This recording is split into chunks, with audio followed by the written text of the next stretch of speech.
representing different startups here in the country. So the first talk is by Nathan Shammah. I pronounced it correctly? Yes. So, please. Thank you. Thank you, everyone. Can you hear me well? Yes, great. So let me start my timer. And thank you to the organizers. First of all, it's a wonderful day and conference, and all of you for attending this talk. Today I'm going to speak about digital error mitigation techniques and software tools. And before jumping to the more research-oriented part of the talk, I will give a brief introduction about what the Unitary Fund is, because I got this question asked a lot in these days.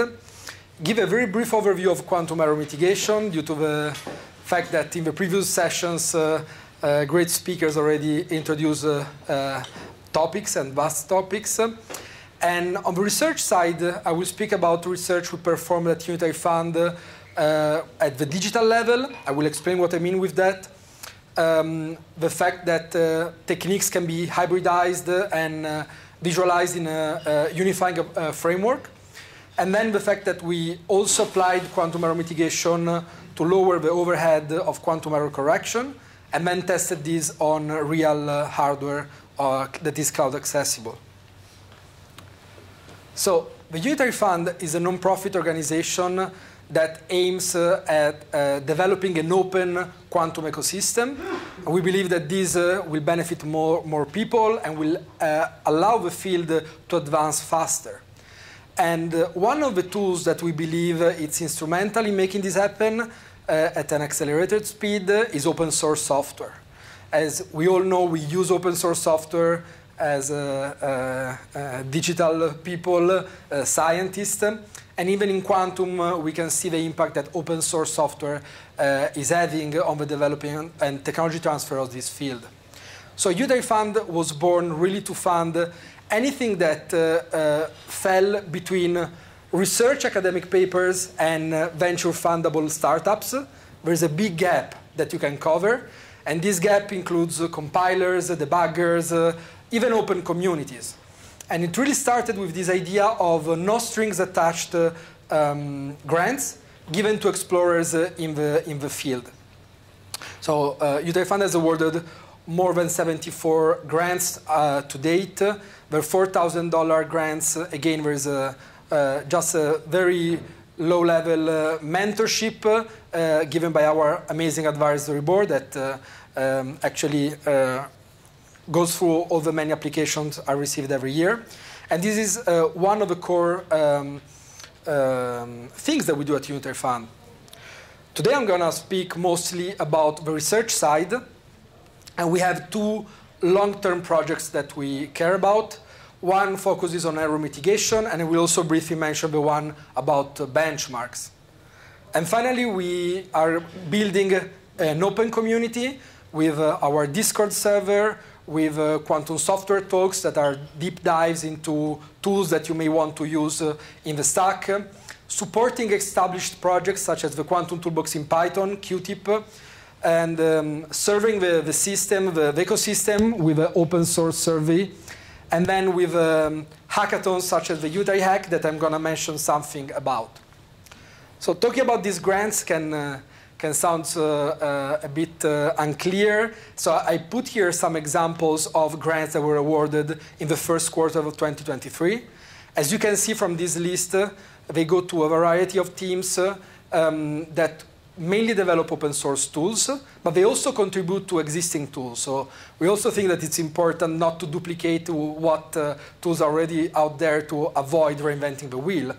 And I'm highlighting this project by two researchers based both in the UK and in Japan, which developed this measurement-based tool, which is called Graphics, that actually works very well to reduce the overheads that you can find in these graph states, but can work with photonic quantum systems, but also on standard devices if they're making use of a feedback loop, fast-forward loop, and intermediate measurement. So I think this is really exciting, and everyone can apply for these sort of grants, or please help spread the word. You can find more information in our annual report. This is a selection of very successful projects that were awarded. I heard previously someone mentioning some of these, and also like pi matching is one that I want to highlight, that it has mentioned that quantum error correction has some part related to syndrome and decoding that is very important, and pi matching allows to do this. So you can find much more information about our activities in our annual report. And finally, really at this moment, there is a 3 weeks long hackathon. So hackathons are great. They're like jamming sessions where you can meet up with folks. It's good to source talents from organizations. But actually, there is a drawback that many times the output of the code doesn't live too long after the hackathon is terminated. It ends. So this was a hackathon that we designed to really help existing projects that have relevant issues on which they need help from the outside community. And this is what the Unitary Hack does.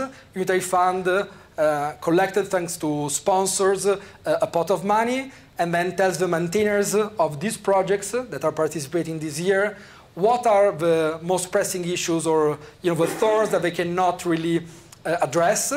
And then right now there's 750 hackers worldwide from, I think, 80 countries that are solving all these issues and getting the bounties awarded. So it's just a way of looking at how this collaborative approach can really accelerate developing in this field. I mentioned our supporters. Classic is also one of the supporters for the Unitary Hack hackathon. Unitary Fund has also like a core funding from core members and supporting members on a, sort of like a subscription plan. They include IBM Quantum, Scientifica, AWS, Cisco, Covalent, DoraHacks, Pascal, Candela, and Kyber, together with other supporters. And also we're supported by more standard institutional research funding. This is the team. Will Zhang is the president and founder of Unitary Fund. This is the full technical staff which I lead. There is also Ben Castanon, who's our chief of staff, our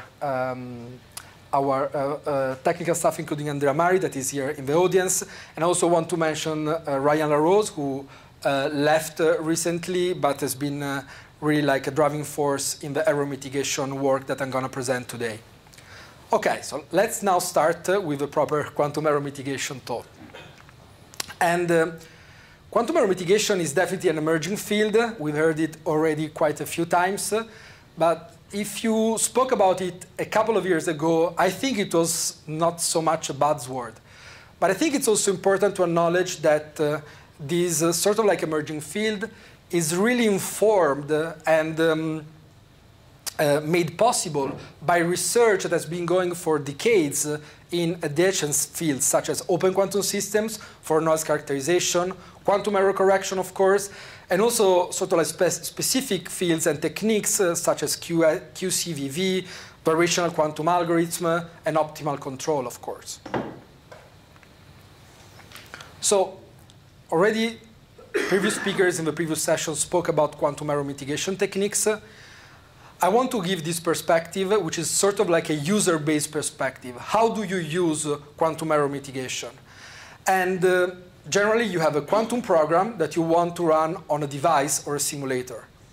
And the difference from the usual really send a job to a server and get the result if you're not lucky enough to have a quantum computer in your basement or in your lab, is that with quantum error mitigation, you have two steps. These two steps of sending the job and getting the result are actually made a bit different.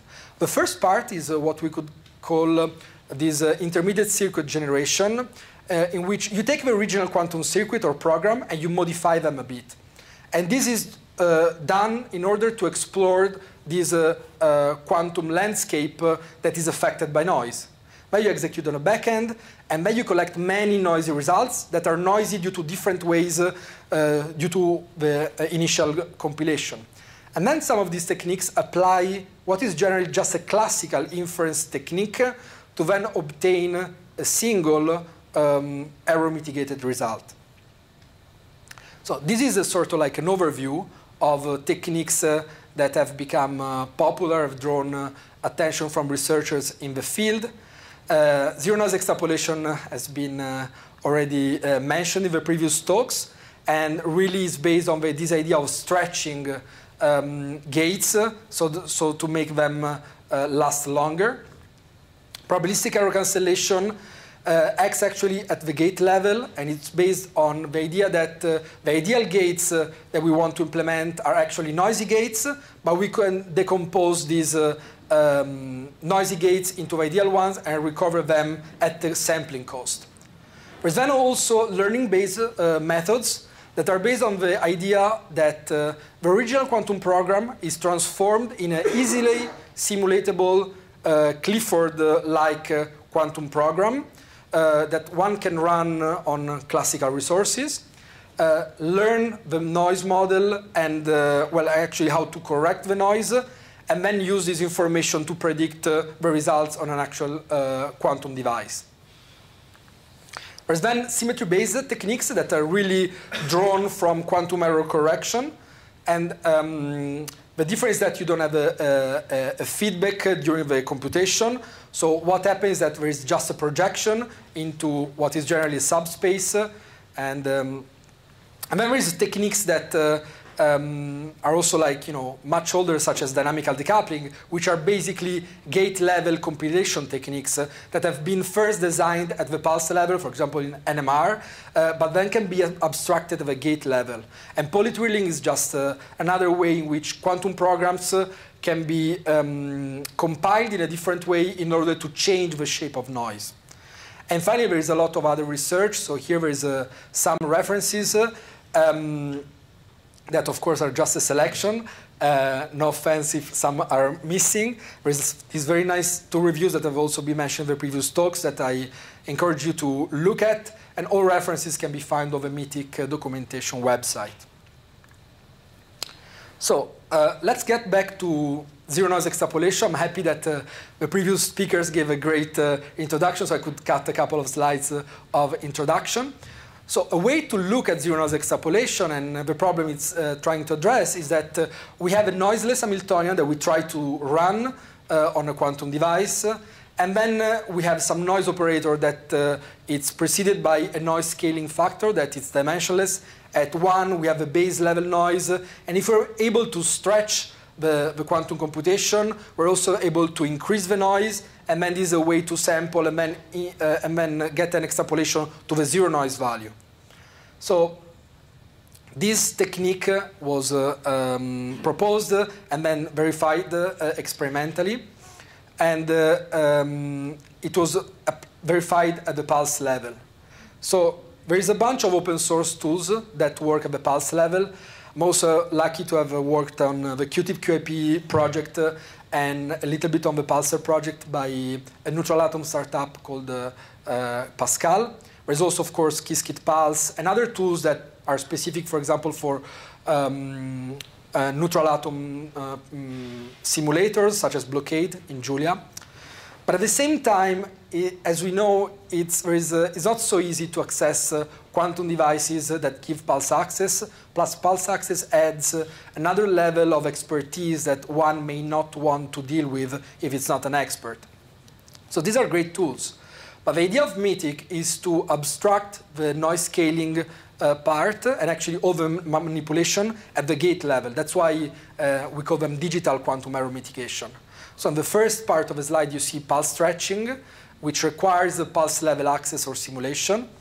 And then there's other ways, though, that we can make a quantum program, in this case, decrease its result by making it longer. So with no noise, these 2 programs on the left and the right should be exactly the same. But of course, noise is there. So the more operations you add, the worse it becomes.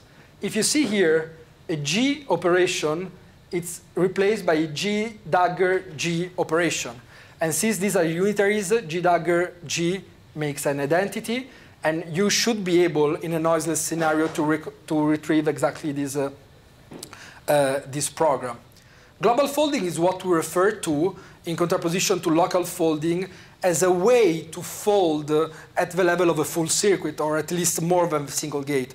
And I will give some information about how these different noise scaling techniques impact actually the effectiveness of quantum error mitigation in zero noise extrapolation. So here you can see some results of applying ZNE at the digital level with Mitiq on some IBM quantum devices. And you can obtain something. You are able to start from the base level noise. You then explore some more noisy landscape by increasing the noise scale factor, so by making these quantum circuits longer.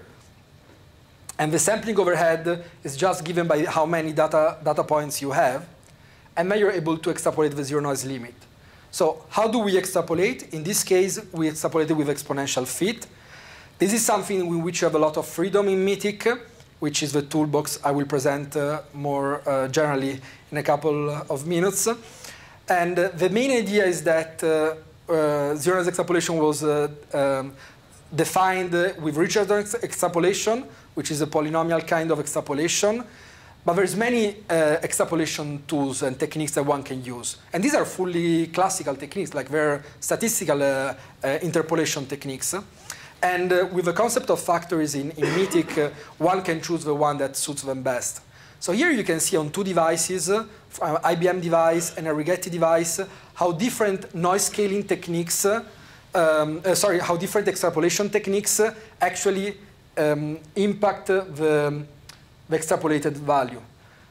We know for the kind of workload that is run here, which is a 2-qubit randomized benchmarking circuit, that the exact result should be back the 0-0 state. So the result here to obtain is 1. And we see that in one case, exponential works best. In the other case, it's exponential is actually probably the worst. So there is something maybe at the noise level that goes on that it's maybe not Markovian in the Rigetti case. We're not sure. But then you may ask yourself, is only extrapolation affecting in real devices the actual outcome? So actually we investigated this, the other question of noise scaling in this work together with researchers at Johns Hopkins University. And we used actually a tool that they developed, which I think is really appropriate to mention at this conference, which is Mezze Shawarma. And they have a full set of food slash software there. And other Taquito or something, I don't remember all of them. But basically this tool is very powerful because it takes ideas from these ARMA models that are known in the literature outside of quantum computing for decades. The SH stands for Schrödinger wave ARMA model. And we're able to simulate and inject noise at the pulse level and also simulate different noise spectra. So here you see in the top different noise spectra.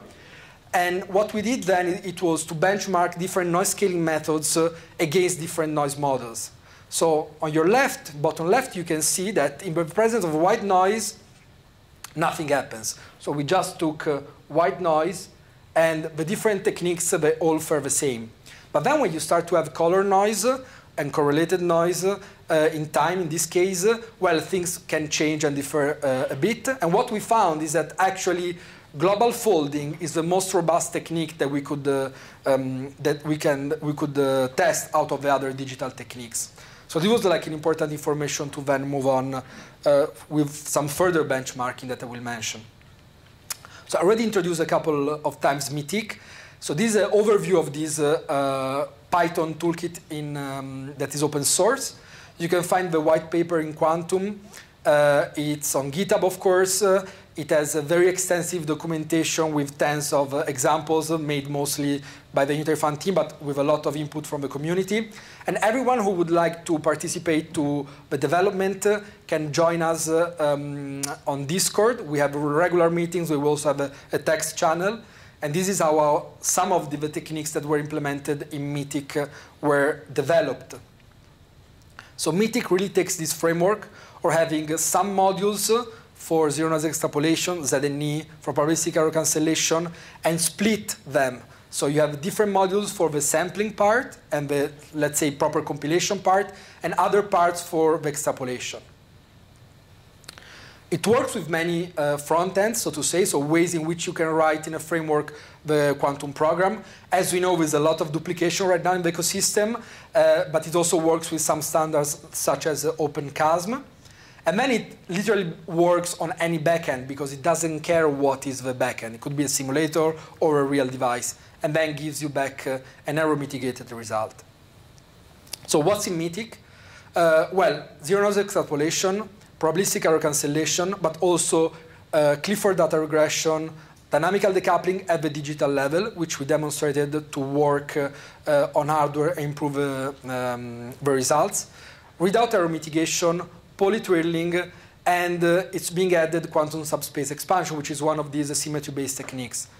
When I say that we're adding these techniques, it's actually a work by the Unitary Fund technical staff with a broader community. So actually, the subspace expansion, some students from Caltech, Harvard, and University of Florida joined the Discord, said they wanted to work on these, then worked on some code design document, and now we're porting this technique into the software.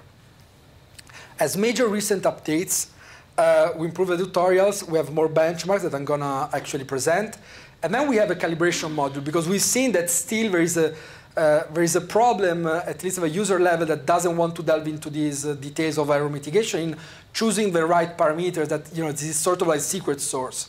So the quantum error mitigation calibrator, it's something that explores benchmarks and strategies to apply then the best parameters for your problem, for zero-noise extrapolation, or even probabilistic error cancellation. And let me mention that there's also other software toolkits that allow to develop and use quantum error mitigation techniques. They can be also more specialized for specific frameworks. So there's some from Qiskit. There's also Kermit that is fully compatible with PyCat. And now Bracket also has some coherent based error mitigation functions. So what people use Mitiq for? This is actually something that really excites me much more than citations, where you see people using the tool that you spend time building. And this is like a selection of works that actually use Mitiq for their research. I'm just taking one example here from Emily Huffman and collaborators, in which we were doing a quantum simulation study of Z2 theory on a triangular plaquette. And as you can see from the plots, which then were run on IBM device, they were able to improve the results with the use of zero-noise extrapolation with Mitiq, but also interleaving these with other and compounding these with other techniques such as without error mitigation. This is another reason why it's, I think, crucial to work at the gate level to be able to compose these techniques. So this is a fancy overview of other research that we've done at Unitary Fund with collaborators at various institutions. I want to, I will speak about some of these projects, but I want to emphasize the fact that we worked not only on papers, but also at the software level to integrate different toolkits, and also sometimes, just having as an output a blog post, it has been mentioned before, or a tutorial. I think it's useful to think also outside of the box of papers and citations, and I hope that the ecosystem is becoming stronger thanks to these integrations, avoiding duplication. Okay, so now let's speak about something I think very exciting, which is this general framework for zero-noise extrapolation and probabilistic error cancellation. So one way to visualize a zero-noise extrapolation is to see different quantum circuits with an index A, actually alpha, that are run at different noise levels. And actually the circuit, as we said, is not really changing. What is changing is just the noise scaling factor. A way to look at probabilistic error cancellation instead is that the quantum circuit actually changes, but the noise level is fixed. So this idea that Andrea first had was, well, why don't we generalize the quasi-probabilistic representation of noisy gates that I also mentioned earlier with this index for noise scaling. And then we obtain a much broader framework of extended probabilistic error cancellation, in which you're sampling this two-dimensional space, or actually multi-dimensional space, in noise and quantum circuit modification. So we implemented this in Mitiq, of course, and actually this is declined in different ways, in different flavors. So there's, many names. One is noise agnostic PC, so the idea that during this expansion, you make PC more robust against mis-evaluating noise. So also more robust towards the fact that you may have learned not correctly your noise. And this is what you see in the left plot. You see that the noise extended PC approach is more robust to this miscalibration when trying to evaluate an expectation value of 1. And on the x-axis, you see actually the detuning between the actual noise and what was actually considered by the user. On the right, instead, you see the idea of porting this zero noise extrapolation technique into this virtual noise scaling for PC. So at this data point is the actual base noise. At 0 level, you are applying actually PC. And here, you're applying a probabilistic error reduction, not cancellation. And why we may want to do this? Because the overhead is much lower, as I will show also with a plot in the next slide. So Peter Orth from Iowa State University and Ben McDonough were interested in further investigating this theoretical paper at the application level. So they put together the idea of probabilistic error reduction with some other ideas that were developed for efficient noise characterization. And they were able to derive these results for some actual simulations. Note that in these techniques, the tomography part was done with gate-set tomography with another tool called Pigsty, or using a technique called polynoise tomography that, as I think it's been mentioned in the previous, in some previous session, which actually reduces the overhead in learning the noise. Actually, in Christian Temme's talk, he highlighted how by assuming a sparse level of correlations among qubits, you can really reduce the overhead in simulating your 4 to the n space if you're looking at the Lindbladian. And so in this work, we actually put together this noise characterization that has a lower overhead in noise characterization with a probabilistic error reduction, which has a lower overhead than PC in the error mitigation part. And in this plot, which if you squint really hard, you can see that the psi equals 0 correspond to the overhead, the sampling cost of PC. And these other lines actually correspond to the other probabilistic error reduction data points that are much lower as the circuit depth increases. OK, I will speed up. And I'll tell you that we also applied error mitigation to reduce the overhead of quantum error correction. This is an idea that has been already proposed by the community. Some of the folks are in this room. Really like you're playing between these two extremes, a sampling overhead that may have even no qubit overhead, as in zero noise extrapolation, with a qubit overhead and quality overhead of applying quantum error correction. And these techniques have been proposed, for example, to reduce the overhead in generating T gates, for example, with approximated so-called T widgets, and also for increasing the code distance with probabilistic error correction.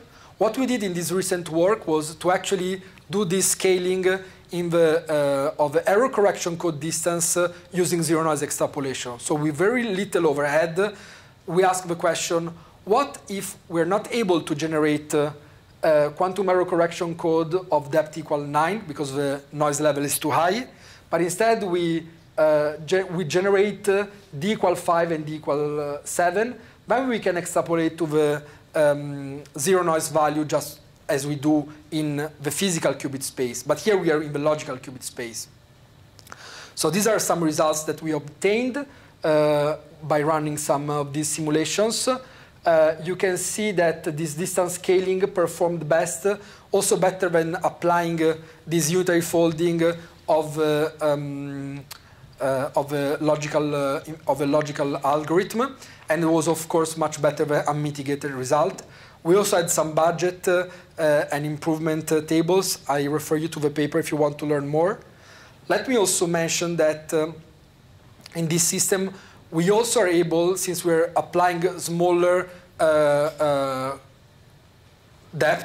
lower depth, we can sort of like implement virtual cores on the same chip. There's also like other papers that discuss this multi-core quantum computing. This is a bit simpler. It's just the idea of reusing qubits. And here on the right, you see this virtual core gain, for example, at a code distance of 21, with a reduced code distance of 3, you have a gain of 49 due to the virtual cores that you can run. Okay, so now finally is the last research that I want to mention, which is testing error mitigation really on hardware out of the box. So imagine that you don't want to spend too much time with learning the noise or characterizing your device.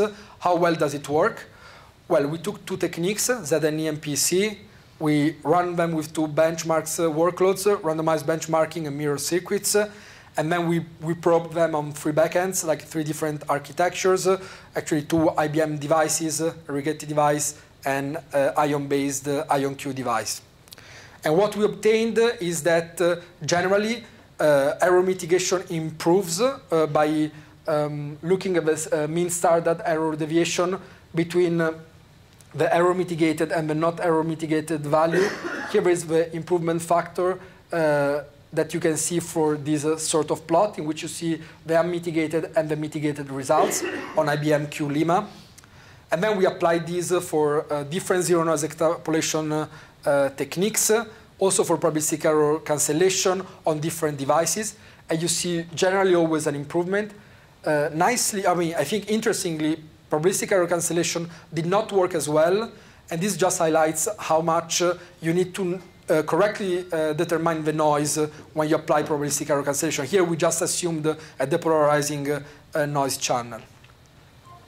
And then in one of these devices, also with a collaboration of IBM folks, we ran basically the longest device circuit and the most number of qubits that we could with what we had at our disposal. So at Clifford depth 12, this corresponded to about 650 single qubit gates and 150 2-qubit gates for 12 qubits. And you can see here a general improvement with all the sort of workloads that we used and techniques that we benchmarked. If you look at the paper, you can see a table summarizing the results of the state-of-the-art on hardware. If we're missing some, since this is still in review, please let us know, because we will add this result. But then this leads me to the really last part of the talk in 1 minute, 2 minutes, which is benchmarking. This has also occurred in the previous talks, and I think that this table is a good example.